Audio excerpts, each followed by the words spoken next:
Bonjour, dans cette vidéo, l'armée vénézuélienne met en scène la traque et l'arrestation d'une citoyenne ayant osé critiquer le régime sur TikTok. Suite à la réélection frauduleuse de Nicolás Maduro en juillet 2024, une vaste opération d'intimidation a en effet ciblé les contestataires qui s'insurgeaient sur les réseaux sociaux. Ces images d'humiliation publique ont un but, museler la population. Alors comment les réseaux sociaux deviennent-ils les outils efficaces de la répression politique ? Maldito Maduro, vos tenés que saber que está dando aquí, esta es la maldita harina que vos dais. Dásela a la perra de tu madre, a los malditos de tus hijos, que la comemos con gusanos, perros arrastrados. Face caméra, une femme s'adresse avec force et colère à Nicolás Maduro le soir de sa réélection. Mais ce cri de rage va conduire à son arrestation. Cette vidéo construit un récit en 3 temps. Après avoir invectivé le président, elle sera retrouvée, puis contrainte à présenter des excuses. Le pido perdón a mi presidente Nicolás Maduro y al país. Musique angoissante, reconstitution et effets visuels appuyés, la mise en scène adresse ici un message sans équivoque. Personne ne peut échapper à l'œil du pouvoir.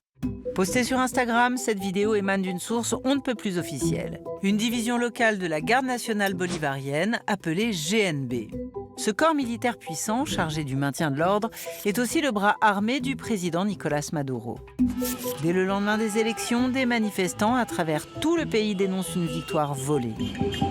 En une semaine de révolte, le bilan de la répression est inédit, 24 morts, une quarantaine de disparus et plus de 2000 personnes interpellées. Cette femme est l'une d'entre elles. Son arrestation a eu lieu dans la ville de Maracaibo, à l'ouest du pays. Elle témoigne de l'ampleur de la contestation qui s'est étendue jusqu'à ce bastion traditionnellement fidèle à Maduro. La vidéo, relayée sur les réseaux par des comptes de haut gradé, comme celui du commandant général de la GNB, a ému et révolté les internautes qui ont dénoncé en masse les méthodes dictatoriales du pouvoir. Le montage imbrique 3 sources d'images, une première vidéo qui sert de pièce à conviction, les images de la traque, filmées par la police, et enfin, les excuses de l'accusé adressées face caméra. La vidéo de protestation qui a valu à cette femme sa condamnation a été publiée sur TikTok le 28 juillet 2024, le soir des résultats du scrutin présidentiel. S'adressant à Nicolás Maduro, elle y brandissait un sac de farine de maïs avarié. Ce paquet lui a été distribué dans un colis remis par l'aide alimentaire CLAP, un programme qui fonctionne mal et cristallise la colère de la population. Son cri de révolte se termine par un appel à la lutte. La vidéo, postée par la GNB, est une reconstitution de l'arrestation. À la 5e seconde, ce split screen nous montre l'escadron de 8 militaires à moto qui s'élance dans la ville. Sur cette image, on peut identifier la route 77, la plus grande artère de Maracaibo. Vêtus de gilets pare-balles et lourdement armés, les militaires sont les symboles d'une force puissante et inflexible, incarnée par ce slogan, visible ici sur leur uniforme, « Douter, c'est trahir ». L'image se mêle alors à une musique de film d'horreur aux paroles volontairement effrayantes.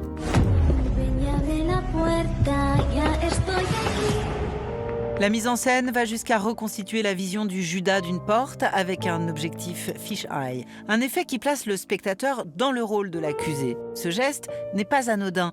Il reprend le mot d'ordre de l'opération de répression et de délation du régime, nommée Opération Tuntun, littéralement Opération Toc Toc. Chercheuse en sciences politiques, Yoletti Bracho analyse pour le dessous des images ce tournant répressif inédit qui frappe le Venezuela. Opération Tonton, c'est l'idée de frapper à la porte de quelqu'un qui a été donc identifié en tant qu'opposant au gouvernement et venir le chercher chez lui pour rendre des comptes en fait aux forces de l'ordre vénézuéliennes. Avant les élections de 28 juillet, on avait évidemment déjà une politique répressive. À l'époque, le gouvernement ne va pas nécessairement assumer cette activité répressive et violente. Cette vidéo témoigne d'une nouvelle forme de promotion de la répression du régime, en particulier par la mise en scène d'une esthétique de la répression. Autre nouveauté depuis les dernières élections, une répression qui s'étend dorénavant aux classes populaires. Si la répression s'attaque autant aujourd'hui aux classes populaires, c'est précisément parce que ce sont ces classes populaires qui ont été historiquement les soutiens de chavisme au gouvernement, qui du coup cette fois-ci ont voté contre ce gouvernement Maduro. On s'attaque en fait à quelqu'un qui est touché dans sa chair et dans sa vie quotidienne par la difficulté de la vie quotidienne au Venezuela. Cette vidéo n'est pas un cas isolé. Le média d'investigation vénézuélien Armando Info a ainsi recensé une vingtaine de vidéos diffusées sur les réseaux sociaux par les forces de l'ordre, reprenant les mêmes procédés. On met en place une production vidéo dans laquelle on met de la musique spécifique, notamment soit de films de terreur, soit un peu de jeux vidéo, de combat. Dans laquelle on voit aussi les personnes obligées de demander des excuses. Des vidéos qui se terminent par cet effet visuel, des portes de prison qui se referment sur les accusés. On y trouve également des personnages de films d'horreur. Ainsi, l'opération Toon puise dans la culture internet du troll qui encourage l'humiliation et le harcèlement. Ces pratiques sont promues par l'une des personnalités les plus médiatiques du régime, le ministre de l'Intérieur, Diosdado Cabello, sur son émission de télévision Le Coup de massue, une promotion de la terreur qui pousse également à la délation. Une des méthodes particulières en fait, de la promotion de la délation, c'est l'application VenApp ou Venezuela App, qui à la base a été mise en place comme un outil de gouvernement de proximité. Et à la suite de l'élection présidentielle, dans cette application a émergé un onglet délation. Le gouvernement assume au XXIe siècle de reprendre les méthodes répressives en fait, de la dictature du début du XXe siècle au Venezuela. Assumant cette politique jusqu'au bout, Nicolás Maduro a tenu à rendre hommage à la garde nationale bolivarienne lors d'une allocution publique. Quiero felicitar a esta profesional, humana y poderosa Guardia Nacional Bolivariana que tiene Venezuela. Avec l'opération Toon, Maduro entend mater la révolte. Toutefois, conscient du pouvoir des réseaux sociaux, le président vénézuélien a également lancé une grande offensive de dénonciation et de blocage de plusieurs plateformes visant X, Reddit, Signal ou encore WhatsApp. Mais comment ces arènes numériques sont-elles devenues des outils de contrôle pour les régimes autoritaires ?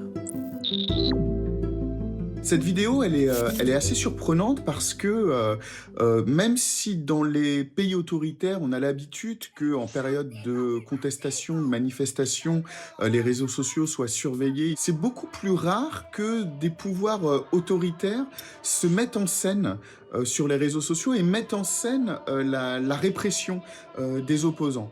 Alors c'est peut-être lié aussi au fait que Nicolás Maduro a un passé aussi sur TikTok où il était surnommé roi de TikTok.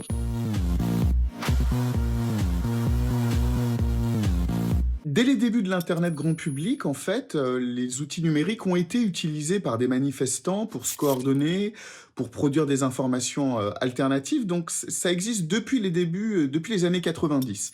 Des nouvelles pratiques encouragées par l'apparition des réseaux sociaux au début des années 2000, qui vont largement influencer les printemps arabes. En 2010, la mobilisation virtuelle avait commencé en Égypte avec ce groupe Facebook qui rendait hommage à Khaled Saïd, un jeune homme tué par la police. Cette page Facebook, ce sera la première à inciter les jeunes Égyptiens à descendre dans la rue et à occuper la place Tahrir, qui sera le berceau de la révolution égyptienne. Dans des pays comme la France, les réseaux sociaux jouent aussi un rôle important dans les mobilisations de la société civile. Ça a été particulièrement vrai lors de la mobilisation des Gilets jaunes. Les réseaux sociaux peuvent même amplifier des mouvements de contestation. Alors que les groupes locaux de Gilets jaunes se sont organisés sur Facebook, le mouvement a bénéficié d'un changement dans l'algorithme de la plateforme qui a donné une immense visibilité à ses contenus.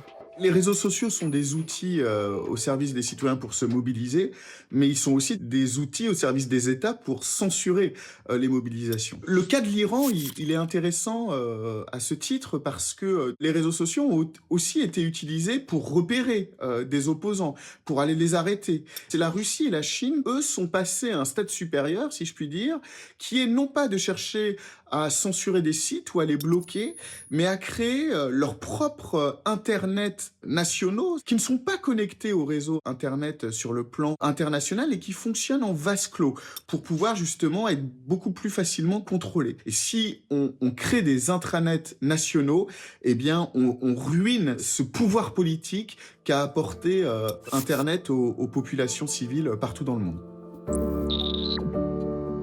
Depuis 10 ans, des centaines de médias ont été fermés au Venezuela. Dans ce paysage médiatique dévasté, les réseaux sociaux jouent donc un rôle vital dans le partage d'informations.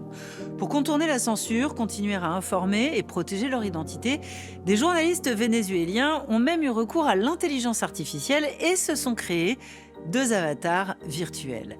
Ces journalistes de synthèse diffusent ainsi des informations sourcées par 20 médias indépendants hors d'atteinte du pouvoir. C'était une enquête d'Anna Baron pour le Dessous des images. Salut à tous.